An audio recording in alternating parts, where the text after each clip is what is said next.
because again, we have a large panel today. And we will start with opening statements. You have Oh, 2 you're fine, minutes. buddy. Thank you, Dawson. So opening arguments, I apologize for that. Also a reminder that unless your name is mentioned, there will be no rebuttals. Okay, but you can also clarify anything in your closing statements. We will start at the end with Ms. Arnold. If you would please give us your introduction. Thank you, ma'am. You have 2 minutes. Hi, I'm Elizabeth Arnold. I'm running for Commissioner for District 1. I'm quite excited to be here. Thank you very much for having me. And I'd also like to thank Kevin Wright, who just gave me a board in the back of the room, a picture of Carol Fells, and he thought it would be something that I would cherish and would do very much if you would mind showing that. So anyway, District 1 is one of the biggest districts, or it is the biggest district in the county. And it has a lot of differences. I mean, you got Mayaca, which is mostly rural and a lot of ranches and land and small farms. And then you got Parrish that's just exploding with growth and lots of subdivisions. And then you have all the way over to Terracea. So it's a big district. And I think why I think I'm qualified to run is because for about 10 years I attended a lot of the BOCC meetings and spoke, and I also went to the Planning Commission meetings and spoke. Carol and I went often together, and Carol always wanted to talk last because she was a better public speaker than me, and it's true, she was. And the other thing that I think qualifies me is I was pretty good during those times for the last 10 years organizing neighborhoods to fight things. We won a lot of battles. We stopped a lot of subdivisions. We saved a Canopy Road. That we were pretty effective as advocates for the community. And the other thing that qualifies me to run is I have a pretty good professional career. I worked for a Fortune 500 company as the Director of Treasury Operations, which included 6 departments and about 100 employees. I had to do budgets. I moved all the money for the Fortune 500 company. So we bought, You can finish, don't stop. it's not. Okay, we bought multi-millions of dollars worth of equipment, so I think I have a lot of qualifications. Thank you.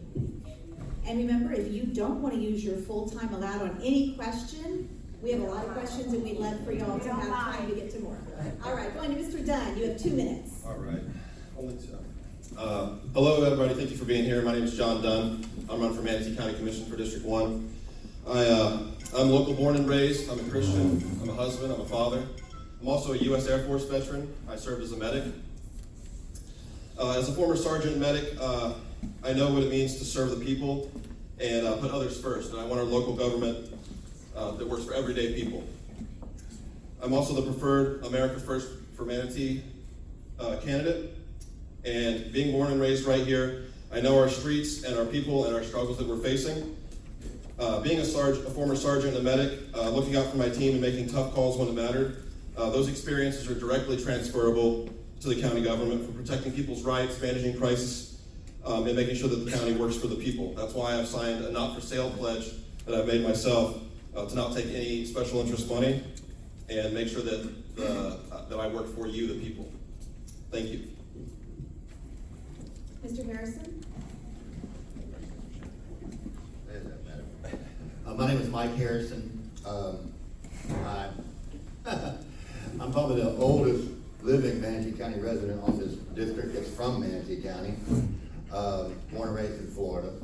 I'm a true cracker. I'm not running because Carol was my friend, although she was my friend for over 38 years, but I'm not running because of that. I'm running because I've seen what's happened in this district that I don't like. I want to protect what we have left. I didn't like it when a lot of new residents moved in here. But when you moved in, you still have to have some amenities for those people that moved in. You can't ignore what you've already done. I'm not for attacking each other. Right now, my heart's broken for Amanda. I can never vote for Amanda, but the onslaught on both sides for her, I don't like it. because as a Christian, Christ has humility. You gotta be able to stand, share your shoulders and square it. Mike Harrison is gonna bring Christianity to the board in a way that you have respect one for another, for this district and for the whole county. But one district that speaks for a district that had more involved, and voting against stuff that was District 1 is great, but voting in favor of stuff that you had no business voting on, you should have taken District 1 into consideration. The same as if I get elected, I'll take in District 1, District 2, District 3, and you decide what's right for those districts that may not be right for your district. That's who Mike Harrison is. Ms. Sari? Hello. The microphones are live. Okay. My name is Sarah Lynn Rose Valley McKee. I am the Democratic nominee for the Board of County Commissioners District 1 seat. I will be on that ballot. So, it is not the first time on the ballot. I was in 24. I was running for the at-large seat against George Cruz. We had a very nice, decent campaign. I did not win, but I did gain 73,000 votes in a district that when I filed, I knew 5 people by first name. So I think I did really well. My campaign cost me 13,000, and I bought 73,000 votes exposure to get that. So I was very proud of myself, since there were only 58,000 Democrats voting that time.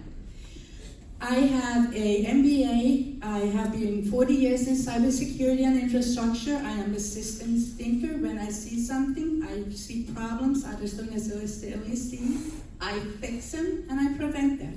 It doesn't matter what it is. It's the engineering mind. You fix them. I am also a many platform system engineer. Okay, I have been the liaison between vendors, C-suite, and engineers for 40 years of my career. What got me running was Piney Point. I got the text message I needed to evacuate because there were going to be this radioactive tsunami of waste coming at my house. Well, that's what got me running when they took that 235 million gallons of radioactive water and dumped it into the Tampa Bay, gave us an economic and an environmental hit we did not deserve. Okay? I live by the port, I live by Piney Point, and I am passionate against phosphates, including mosaic. Don't be sorry, vote for sorry. All right, Mr. Stanek? Thank you. Good afternoon, everybody. My name is Mark Stanek, and I'm also a candidate for Manatee County District 1 County Commission. And I've been a resident with my wife and campaign manager, Annette, for 18 years already. Let's talk a little bit about the county, though. County is a large enterprise. Next year's budget is $1.4478 billion. It's an enterprise that employs over 2,300 people and maintains 470,000 constituents. Ladies and gentlemen, that is a large enterprise. So what are my qualifications? My qualifications is I have an extensive 40-year background in high technology. I founded 2 technology startups that have been subsequently sold to publicly traded companies. I was a former principal for IBM Global Services, where I delivered multi-million-dollar infrastructure projects. And I also wound up my career at Dell, where I managed a relationship between Dell and Microsoft Corporation. So I know how to generate business, and during my career, I learned the importance of fiscal responsibility, the value of long-range strategic planning, and the need to focus on solutions rather than complaints. Over the past 5 years, I've been active in several conservative organizations. I've also had the privilege of serving as former chairman of the Manatee County Doge Committee. I've also launched a Victims of Communism Scholarship Fund, which is now in its 3rd year, and we awarded over $9,000 last year to high school students here in Manatee County. Now, why am I running?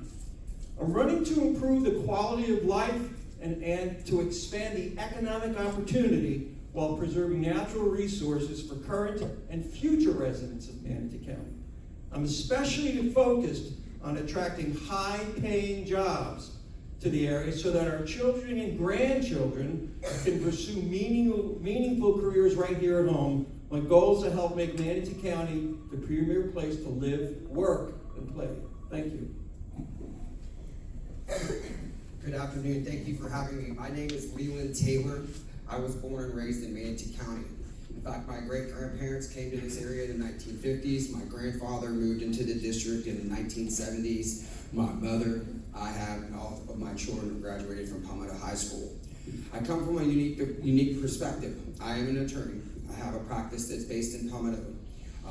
My family were small business owners. My grandmother owned a hardware store. My grandfather ran an automobile repair shop. I married into a family that's in the cattle business and farming.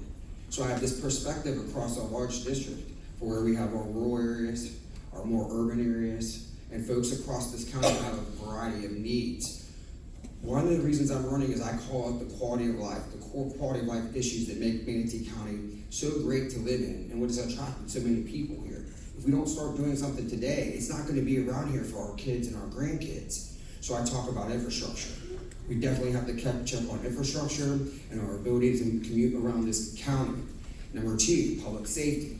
Public safety is uniquely related to the infrastructure because as we grow, the needs, especially in our district, in North County, law enforcement needs a station in Parish because the response times are going up. If we don't fix our roads, if we don't protect our folks, it doesn't make a good quality of life.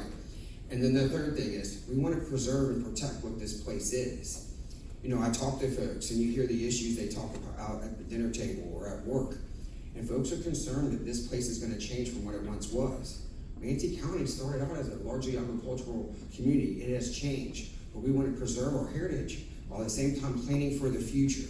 And that's why I'm running, because I want this place to be as great for my kids and grandkids as it has been for all of us.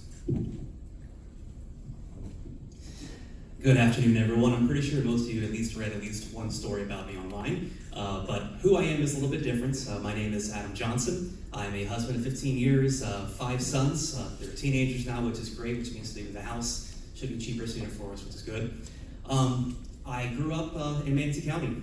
Went to schools here. I have I graduated magna cum laude from USF, degree in psychology.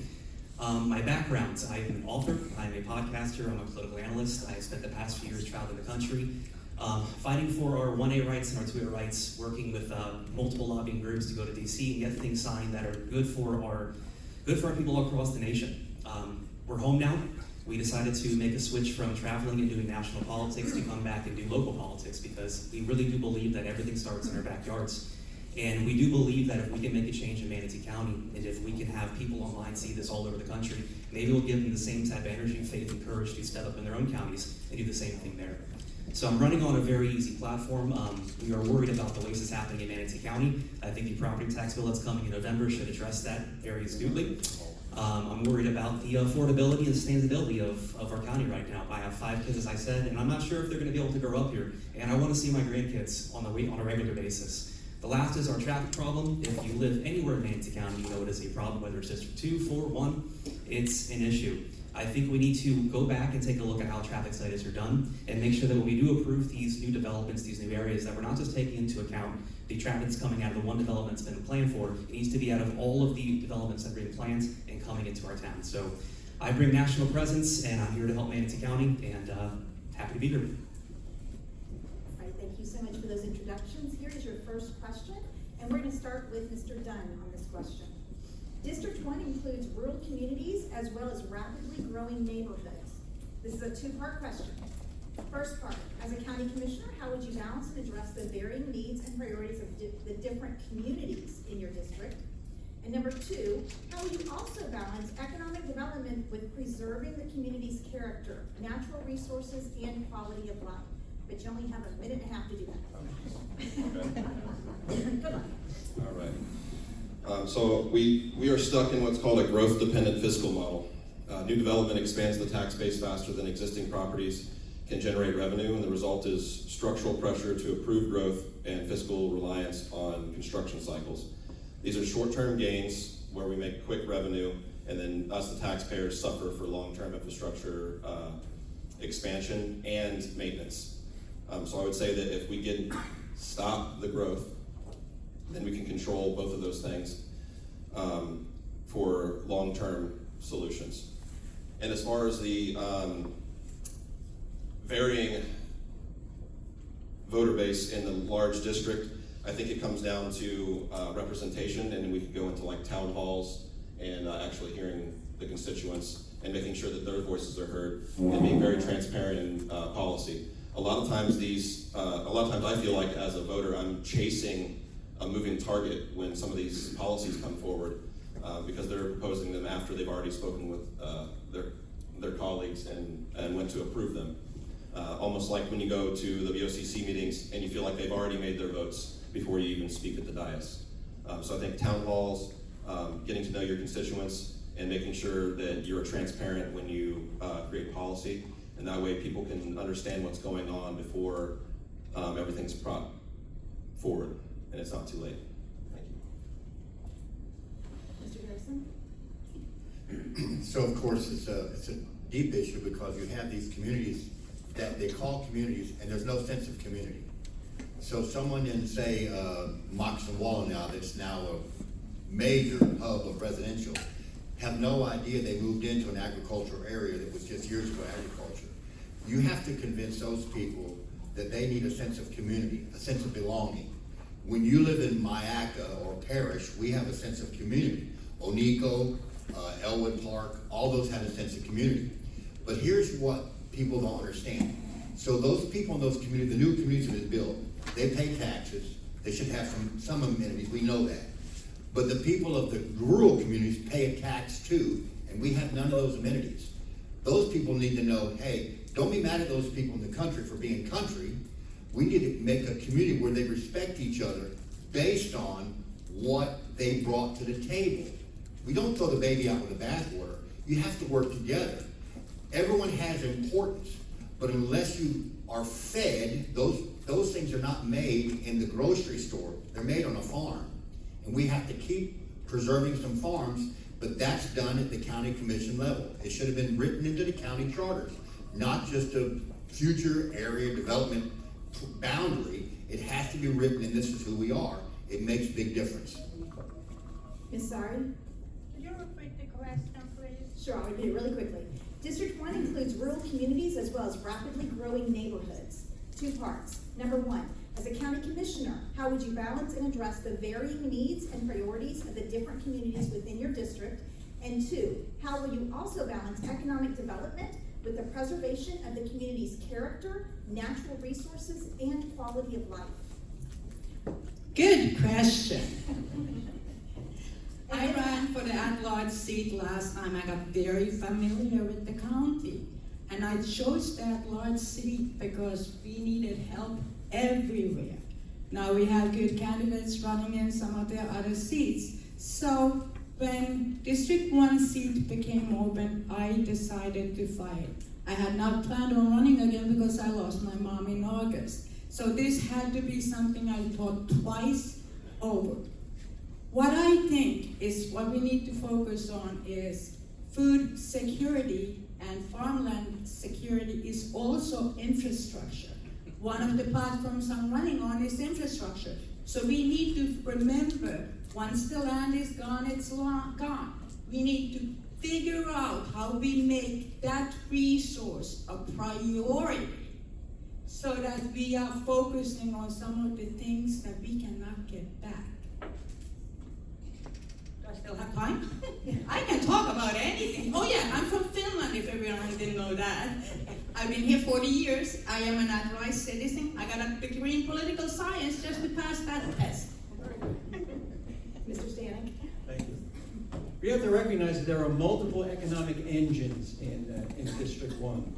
Farming is second only to tourism in the amount of revenue that's brought in, and Manatee County still maintains one of the top 10 counties for agriculture. But you know what? There's other industries too, and unfortunately, those industries are heavily weighted in construction. The problem is that we have to diversify our employment base here so we can attract more and better high-paying jobs to the area and different kinds of work. Things like medical research, things like high technology, things like banking and finance. So, whereas we have different economic engines and people live in different areas, all people have the same need is to, is to better their lives and create income and so that so they can live comfortably in the county. Thank you. That's right. The District 1 is the largest geographic district in our county, and there is that diversity. I talked about it in my opening remarks. You have the rural areas that are out east, and it goes all the way over to the port. We need to attract different types of economic development so that we have different high-paying jobs, so we break this addiction to the overdevelopment of our county. Separately, you talked about how do you bridge those different types of communities, and what I've talked about previously at prior forums is that I would like to see us have a monthly town halls in the district, but go each month to different areas of the district because it is very diverse. From the port to Palmetto to Parish, all the way out to Mayaca. And I think if we can encourage a community dialogue, it'll make us stronger as a county. Well, everyone here is correct. Our district is very diverse. We have farmlands, we have some commercial coming amongst the big hospital coming in. So there are jobs coming into District 1 currently. I think one of the biggest issues that we face, though, is that there's so many different ideas that we want within District 1. So how do we meet all of their needs? I think what we need to do is set up town halls, but not just set up town halls, not just set up public forums, but do it during times and during days people can actually show up. A lot of times these things happen when people don't have a choice to come out or a chance to come out during a time to have their voices heard. And I think if you want to establish community in between people, what you need to do is actually start doing things where our local community comes together. We do things like we have a chili cook-off. And we're out there, we have everyone from Mayaca to Duet to Parish that comes out and hangs out. We need more of those events, more of those things. The impact fees that have come in, the tourism dollars that come in, these are things that can pay for that and set these things up. So if you want to build community, you want to address these needs, you start there by actually putting plans together, by bringing people together. Ms. Arnold?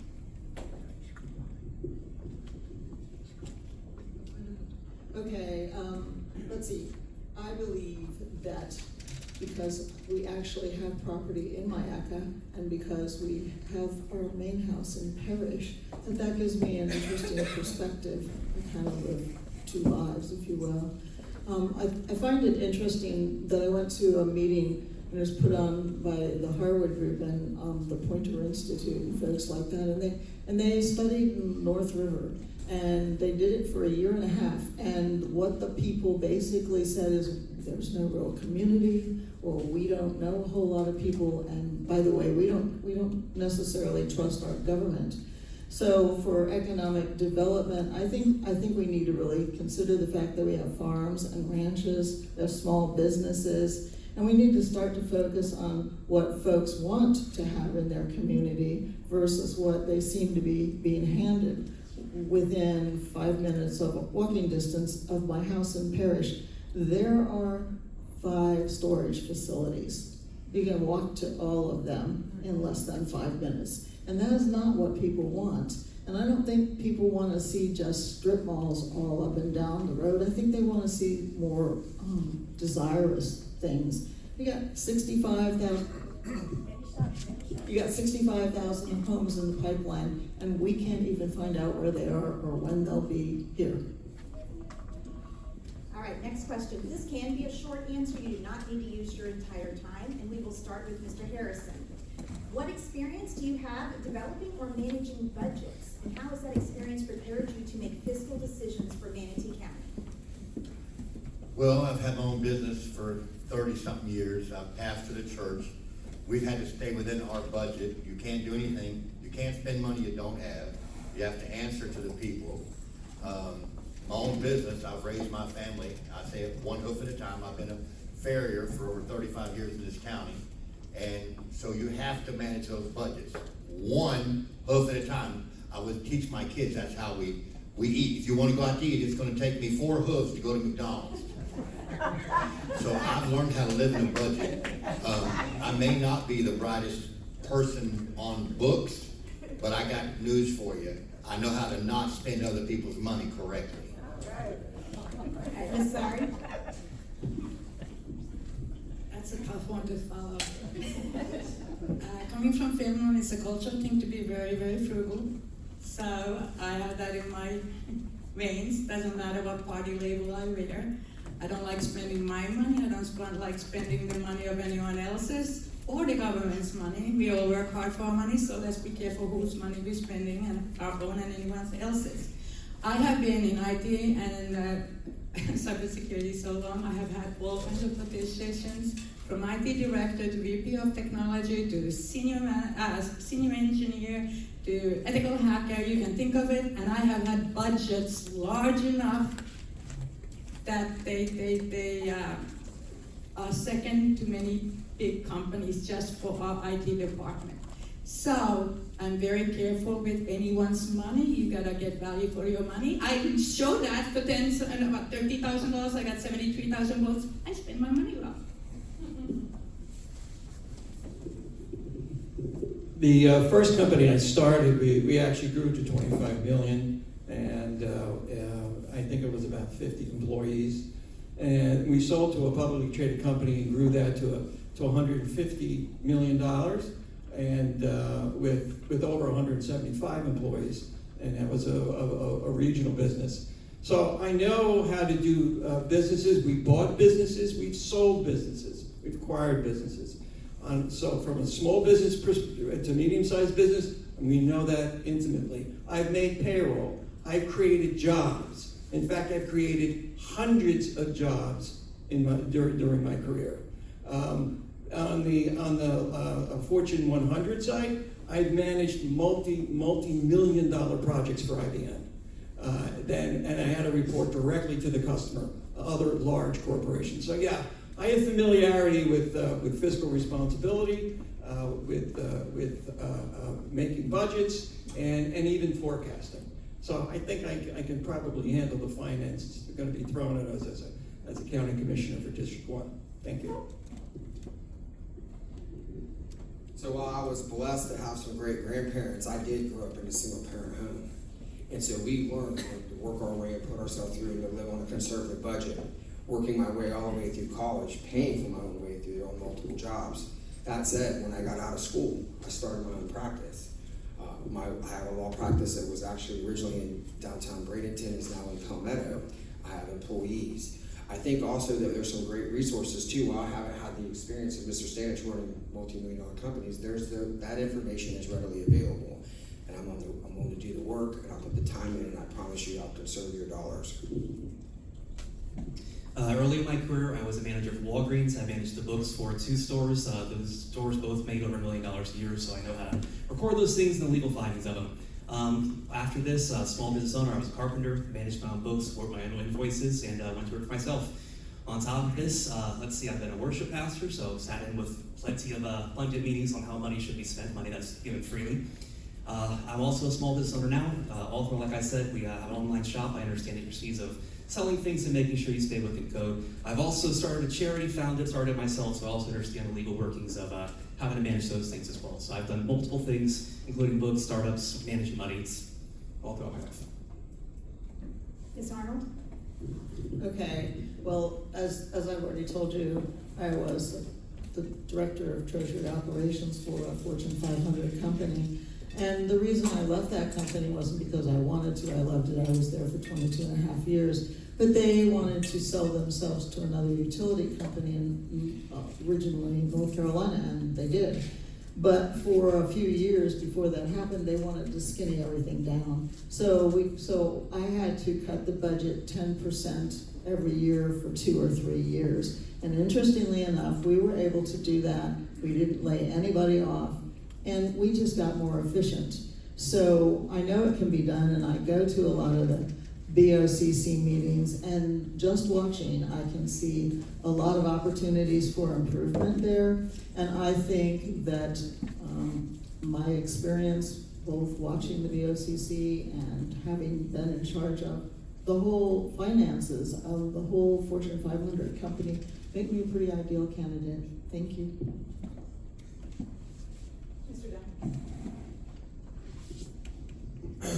So, being a former U.S. Air Force sergeant and a medic, I had managed multi-million-dollar programs at each one of the stations that I was stationed at, including ambulance services and emergency medicine supply, and even from family practice to emergency medicine to ambulance services. All of them are inside the government entity of the United States Air Force's DoD. So if you have any veterans up here, I think I'm the only one, or in the crowd, you know fraud, waste, and abuse is hit really, really hard in the DoD, and we had to follow every little rule and make sure there was no fraud, waste, and abuse for our dollars that we used in those multi-million-dollar programs that I ran in my unit, and I ran them year after year while I was there. So I can be fiscally responsible with your tax dollars just like I was in there, and I have experience in government doing that. Thank you.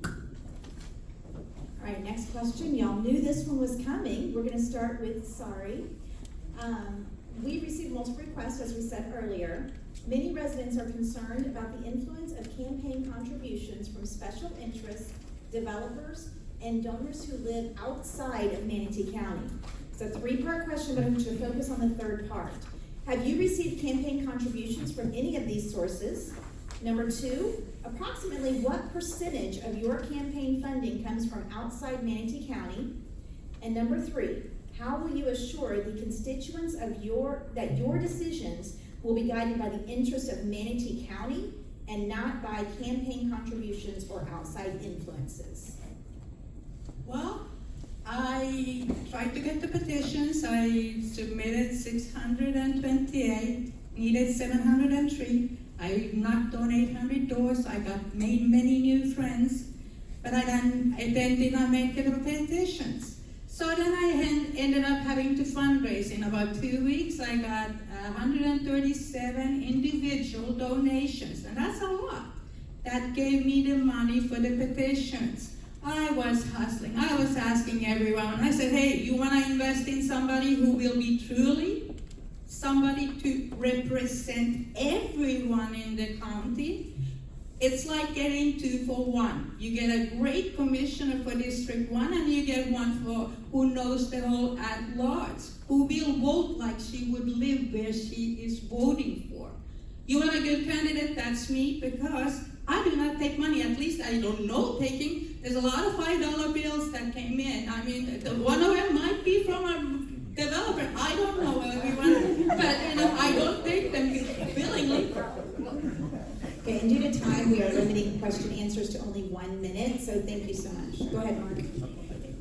I'm essentially self-funded, but I do have to admit, the largest donation I've taken was from Jones Potato Farms. So, right now, I think I have about 20,000 of my own dollars in, and how people can trust me and not to be beholden to special interests. I've had a career. I'm retired. I'm not doing this for the money, folks. I'm doing this for my kids and for my grandchildren. I want to make sure that Manatee County can grow and exist way after I'm gone. That's it. Thank you. Thank you. My contributions have all come locally. I think there's one from outside of Manatee County who is a friend of mine from law school out of Jacksonville, who's now our current bar president. Other than that, everything's from here. Folks that I've worked with, my family members, and businesses that I've known after working in this county on behalf of people for nearly 2 decades. Almost 98% of my financing has come from outside of Manatee County. I, again, set up national presence. My job has been traveling the country, speaking in front of thousands of people every single month. The donations are $5 and $10. We have well over 200 donors. These are not large bills that are coming in. These are people who know me, trust me, have seen me work for the past 5 years, and I actually believe in what I say and do what I say I'm going to do. If people are concerned about money that's coming outside of the county, I understand that, but I'm running on making sure you guys don't have to spend a lot of money, that our budget comes down. So I'm already helping to save money by not having you guys donate to my campaign. So I see that as positive. You can trust me because I don't need this job. I have a very fun job. I do get to travel. I do get to do very large events, but I'm walking away from that because I want to be here. I want to do something that's real in my backyard because everything starts here. Ms. Arnold? Okay, I put in $12,000 to my campaign. I did get a check for $500 from a PAC, and that money was returned once we realized more about it. The only other thing that came to me that was from out of state was $50, and I believe it's somebody who spends part of their time here in Florida and part of their time in another state. So I'm basically, I have a lot of donations, but I'm pretty much self-funding. Mr. Dunn? So I collected petitions. I turned in over 850 petitions, but after the verification process, I didn't quite make it there. So along with 100% local donations of about, I think it's around $1,100 reported now, but it'll be upwards into the 2,000 after that. But I bridged that with self-funds to qualify with fee. And to hold myself accountable, I made my own pledge. It's called the Not For Sale Pledge. I put my name and what I'm running for on it, and I said that I'm not going to take any developer money, PAC money, or any special interest or lobbyist money for my campaign, and I signed it, and I did a video. I did it on video as well. So just to hold myself accountable, and I think that everybody should be able to do that if they're honest and transparent about their funds for their campaign. Thank you. Mr. Harrison?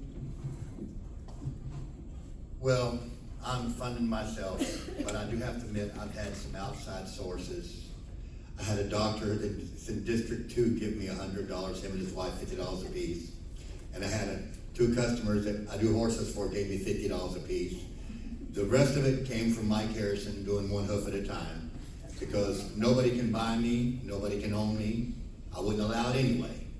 But when I win District 1, you can see how I'm going to handle my business. I don't have to be the most knowledgeable, I just have to be the best. And that's what I'm going to represent. Fiscal accountability. I will not spend somebody's money on useless stuff when you work hard for your money. All right, this next question, we'll start with Mr. Stanek. If property tax relief measures significantly reduced county revenues, which county services, programs, or amenities would you prioritize protecting, and where would you look for betterment? We have some government mandates that maintain, that we have to maintain certain fundings for, including the Sheriff General Fund and support costs and things like that. So they have to be left untouched. Other ones we'd have to kind of delve into. But you know what? My solution is not so much to cut, by the way. My solution is actually to build. And we do that. I mean, if the amendment goes through as we expect it to, we're going to lose. I think it's around $81 million against our budget. We can offset that by increasing business. Increasing another tax revenue on commercial non-exempt, non-homestead exempt properties. And even though it's being reduced from 10% to 5%, total, increased valuation year to year, I believe we can offset that loss by increasing business. Hope that answers the question. Mr. Taylor? I think first and foremost, public safety comes first. So when the amendment passes, we're going to be forced to tighten our belts. We have to think about our priorities, and first and foremost is making our community safe. Separately would be our roads and infrastructure. We desperately need to catch up. There are other alternatives for funding. For example, the local option half-cent sales tax that was approved by voters here in 2016. That is up for reauthorization again in should be up for it sunsets in 2031, and so the commission would have to put that on the ballot to let the voters decide if they wish to choose it again. If they were to do that, at least we would have a funding mechanism to keep building our roads. I think the current number deficit is $85 million will come out of the budget if these property tax bill passes. I think what we need to do is take a look at how we define our projects and our capital improvement projects, look at our conference plan and say, what are people projects and what are passion projects? And what are vanity projects? Wrapping trash cans with nice, pictures is probably something we could do without. We could also take a look at the type of planting that we're doing in our roadways and our medians, things that are sustainable, things that don't take water, extra resources. These are some common places that we can look at and find some ways to cut. Moving forward, I think the most paramount thing is always public safety. Currently, District 1, we do have a new substation going in on State Road 70. That's not District 1, that's State Road 70. We need something like that out in Parish. We need a police station, a hospital going in. We need EMS services that are definitely underfunded. So I think we need to start there. Those are paramount, and then we need to go to our vanity projects, our passion projects, and say, hey, we're going through a time of economic famine. We need to make sure we tighten our belts and make sure that people are taken care of first and our passion projects are last. Ms. Arnold? Basically, I'd say if we get hit with the property tax situation, then we will definitely have to spend more money on EMS, because EMS is longer response times, and they just keep increasing because basically our roads are getting more crowded all the time. We obviously need to support the sheriff. It's more, he's very important. We need to do more work with our roads, but clearly things like has been mentioned, wrapping utility boxes with pretty pictures, fancy medians where we take out oak trees and we put in fancy palm trees that need extra irrigation that wasn't there before. There are a lot of things that we can cut and we can change, and one of the simple things would only save a few $100,000 is not send out utility bills when the person maybe had a credit or only owes $5, because printing it and sending it out costs more money than you get back. So there are all kinds of things we could do to cut. Mr. Dunn? I think our tax dollars are going to have to be secured for public safety and essential services, which should include EMS. And public-private partnerships are going to have to be explored for our quality of life style services. And I think that impact fees are one way that we can compensate that, like we have been, but there should be long-term, like life cycle commitments from these developers for the infrastructure that has to be put in place to help us maintain those too. It can save us money in the long run. We keep being reactive to these things, and we need to be proactive and think 20, 30 years down the road.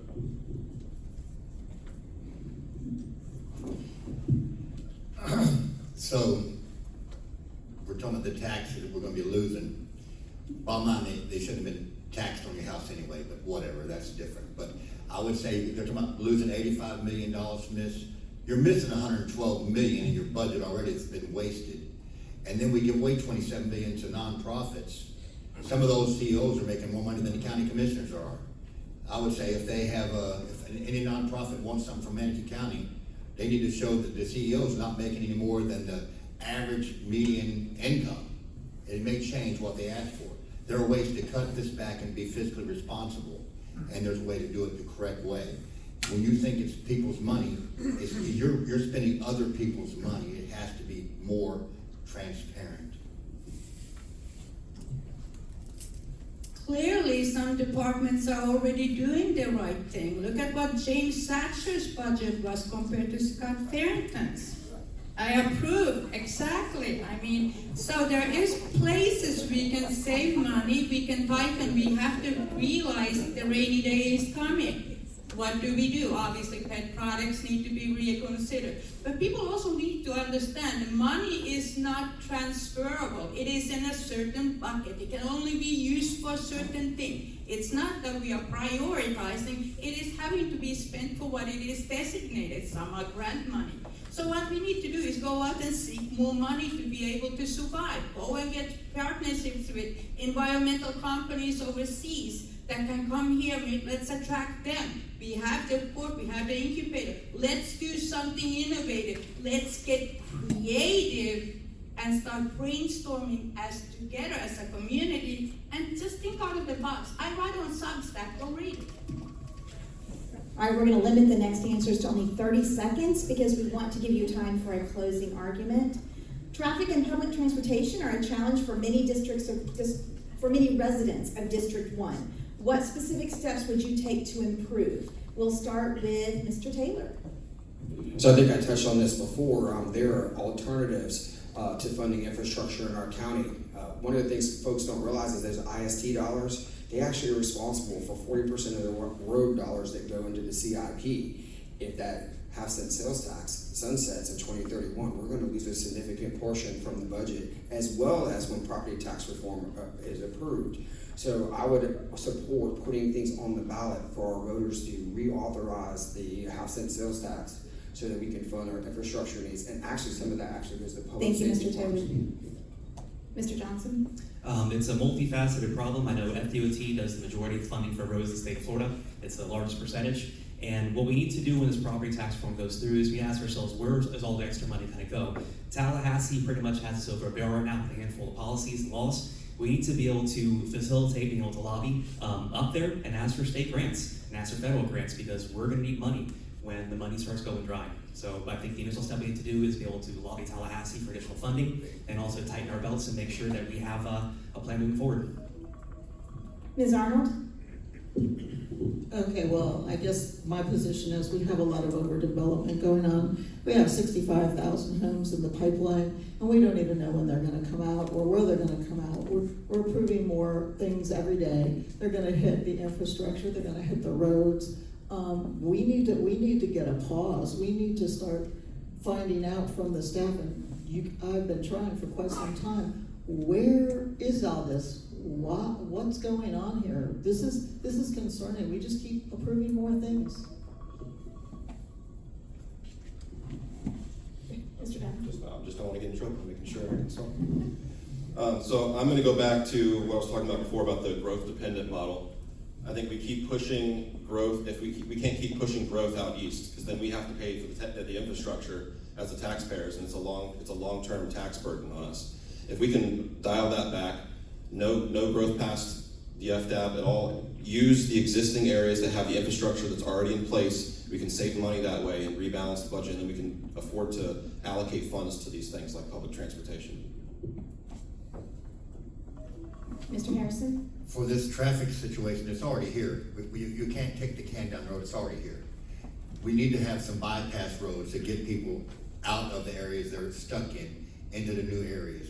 You're gonna have to spend some money to do that, but it's gonna have to be done. You have no options, it's already here. It's like someone with heart trouble, you're gonna have to have surgery eventually. You can wait, or you can die, or you can do it now.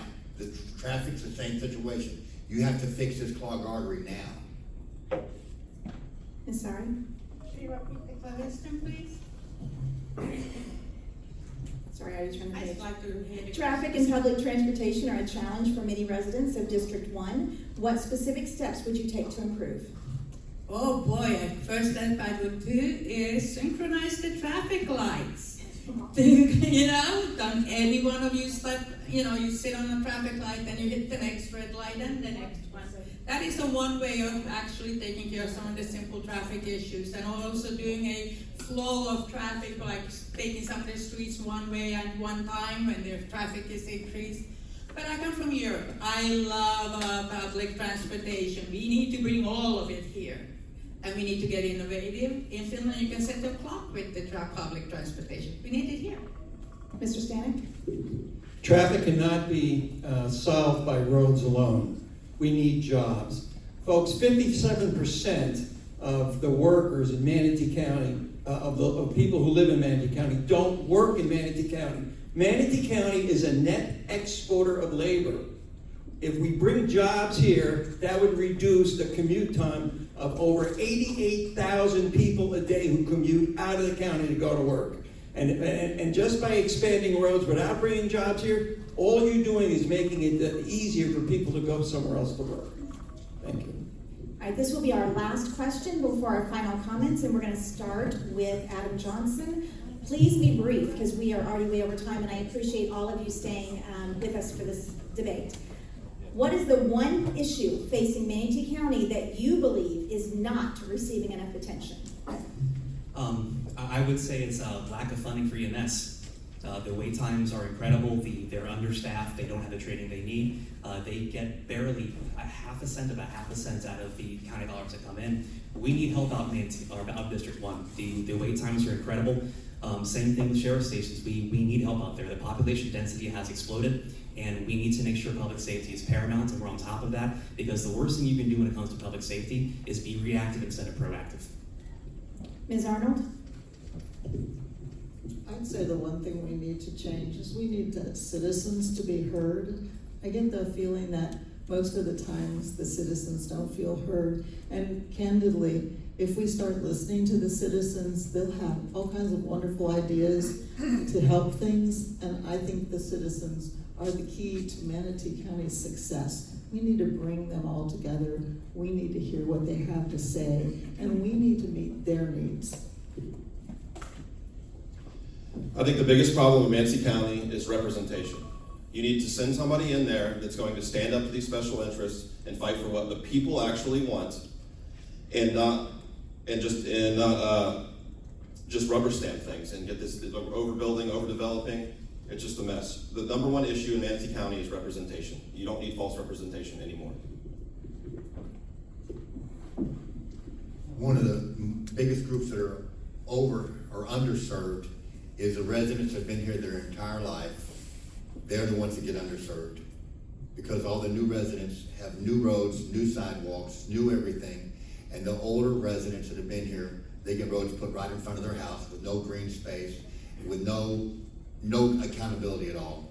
And then they do the average median income, and they do it up on Moxon Waller Road. I would like to see the average median income taken out in Myakka City or about in DeWitt. Let's see what those people make a year. Ms. Sari? I think that everyone's issue is wonderful, but one thing that nobody was talking about that really needs attention is the comprehensive plan. Right now, it's getting rewritten, patched, and redone. I have read that document 2 times. Not because I wanted to impress you, but because it took 2 times for me actually to figure out what it was saying. I decode the comprehensive plan on Substack. I could call it the decoding the blueprint. I am trying to break it down to the audience that we do not let vague wording get through. Otherwise, we'll get AI hyper-scale data centers here if we're not careful. Thank you, with Ms. Sari. Without comprehensive plan. Sorry, I get out. The county is not taking economic development seriously, folks. It's not. Out of our strategic plan, there is half a page devoted to economic development. Out of the 2027 budget of $1.4478 billion, 0.67% is being devoted to economic development. We are obligated by Florida statute to improve economic development for this county, and we're simply not doing it. Thank you. My answer is similar to Mr. Harrison. In fact, with all the new growth that we've had, it shouldn't be balanced on the backs of the folks that have already been here. So if growth is supposed to pay for growth, let's make that to be true and preserve the folks that are already here. Don't balance the budget on their backs. And with that said, I worry about our seniors and the aging population that we have. As we know, as this place gets older, where are these folks and how are we going to care for them? All right, thank you for answering those questions. We have 1 minute for each of you to do closing arguments. Please tell us why we should vote for you. We're going to start right in the middle with Ms. Sari. Because I'm the right candidate at the right time. I ran 2 years ago. I got very curious, very much deep into the rabbit hole, and I have continued in that rabbit hole. I have already been doing this job for 2 years, just not getting paid for it. I write on Substack, and I'm very loud and clear about my opinions. I get my anger out that way. Now, I am ready to, from day one, I'm not ready to work for the next 2 years. I'm not a lame duck. And guess what? I'm ready to come back and do another 2 years. But guess what? Give a Democrat a candidate. You can give a tryout for 2 years and then fire me if you don't like me. I know it's a ruby red area, but I am the best candidate for this seat. Thank you.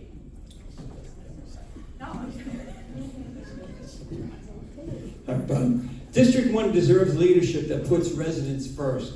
For too long, overdevelopment, lacking infrastructure, and limited access to good-paying jobs have strained our roads, pushed housing out of reach, and threatened the quality of life that makes our community so special.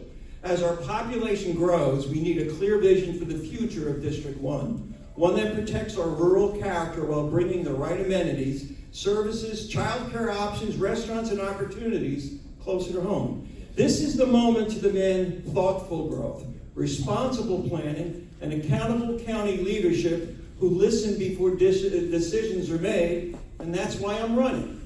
My business experience has prepared me to solve problems, build consensus, and make decisions with fiscal discipline. As commissioner, I'll fight for smarter growth, stronger infrastructure, better economic opportunity, and a future for District 1 residents can be proud of. Ultimately, we all want District 1 to be the premier place to live, work, and play. Thank you. Mr. Taylor? As I started out, I'm from here. My roots are deep. This place matters deeply to me. I've spent almost 2 decades fighting on behalf of folks in our communities, and I will fight on behalf of you. So we want to protect our quality of life. We want to plan for the future, and we want to preserve our waters and our lands for our kids and grandkids, and I will go to the county commission and fight for each of you to preserve those things for your families as well. Well, good news and bad news. The good news is you are in a great position as you've won because there are so many people on this panel that will do exactly what they say they're going to do and vote in the way you want them to vote. So District 1's in a really good position. That makes me happy. The bad news, unfortunately, is if you've been to a BOCC meeting in the past few months, you understand that we are kind of over the barrel with Tallahassee between SB 180 and Live Local.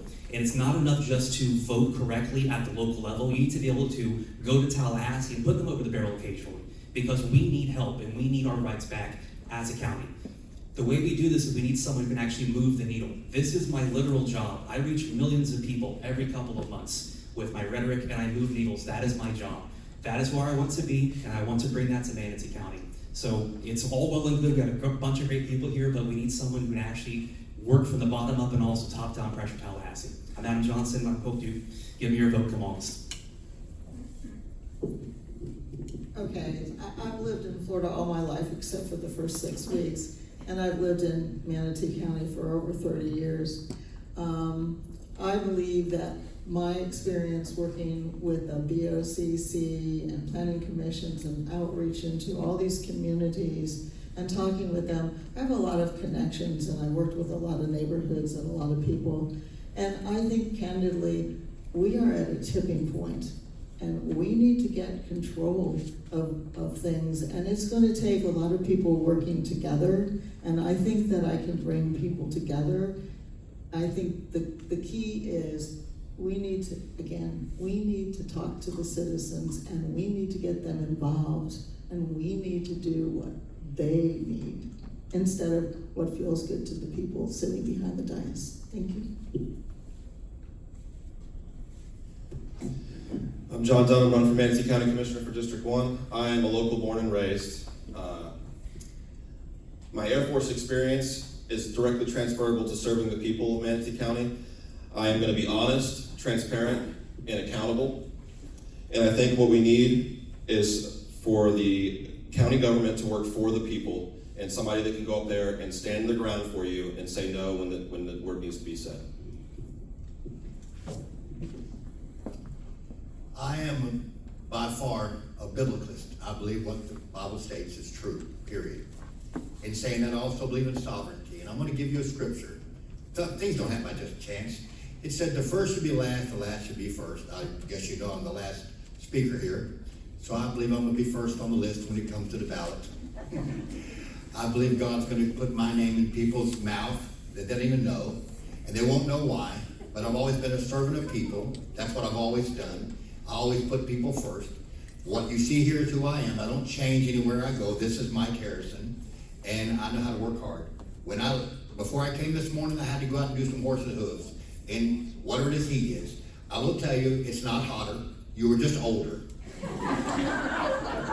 When we talk about all the water shortage, this earth is 3/4 water. We don't have a water shortage. We have a surface water shortage. Mike Harrison knows the facts, and I'll bring them to you. Vote for Mike Harrison. Thank you so much to all the candidates. If we could all give them a big hand.